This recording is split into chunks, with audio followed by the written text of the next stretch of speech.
Hello viewers, আসসালামু আলাইকুম। Welcome to my channel. সবাই কেমন আছেন? আশা করি সবাই অনেক ভালো আছেন। আমিও ভালো আছি, আলহামদুলিল্লাহ। আজ রান্নার জন্য হাতে খুব কম সময় ছিল, তাই ভেবে দেখলাম ব্রয়লার মুরগি রান্না করে ফেলি, তাহলে সময়টা আমার এত বেশি লাগবে না, খুব তাড়াতাড়ি এই রান্নাটা হয়ে যাবে। মাংসগুলো মাঝারি আকারে কেটে খুব ভালোভাবে ধুয়ে পানি ঝরিয়ে নিয়েছি। আর এদিকে সকল মশলা রেডি করে ফেলেছি। আদা রসুন বাটা, এলাচ দারচিনি গুঁড়ো এবং জিরে গুঁড়ো, ধনিয়া পাতা, কাঁচামরিচ, টমেটো, পেঁয়াজ কুচি সবগুলো নিয়ে নিয়েছি। আর ব্রয়লার মুরগিটা আমি একটু ভেজে দিই লবণ আর হালকা হলুদ মিশিয়ে। চুলায় আমি প্যান বসিয়ে তেল ঢেলে দিলাম, আর তেল গরম হওয়ার সাথে সাথে হলুদ লবণ মাখা মাংসের পিসগুলো দিয়ে দিলাম খুব ভালোভাবে ভাজার জন্য। আর এই ব্রয়লার মুরগিটা ভেজে আমি রান্না করি, তাহলে মাংসটা একটু শক্ত হয়, সেজন্য খেতে খুব ভালো লাগে। 3-4 মিনিট ধরে মাংসের এপাশে এবং ওপাশে ভাজা হয়ে গেছে। এখন আমি উঠিয়ে ফেললাম। মাংসের সকল পিসগুলো ভাজা হয়ে গেছে।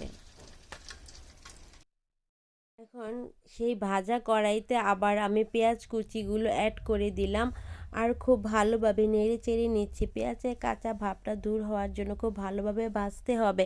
এখন আমি এলাচ দারচিনি তেজপাতা এবং গোলমরিচ অ্যাড করে দিলাম, আর খুব ভালোভাবে নেড়ে চেড়ে নিচ্ছি।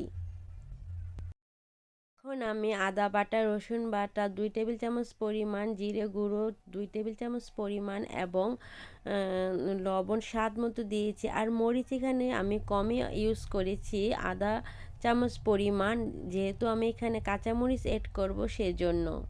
আর সামান্য একটু পানি অ্যাড করে দিলাম, আর খুব ভালোভাবে নেড়ে চেড়ে নিচ্ছি।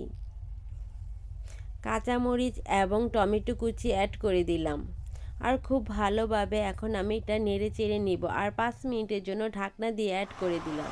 5 মিনিট পর ঢাকনা তুলে নিলাম। মশলাগুলো খুব ভালোভাবে কষে গেছে। এখন আমি ভেজে রাখা মাংসগুলো অ্যাড করে দিলাম, আর খুব ভালোভাবে নেড়ে চেড়ে নিচ্ছি। আর ভালোভাবে নাড়তে হবে যাতে মশলাগুলো কড়াইতে না লেগে যায়।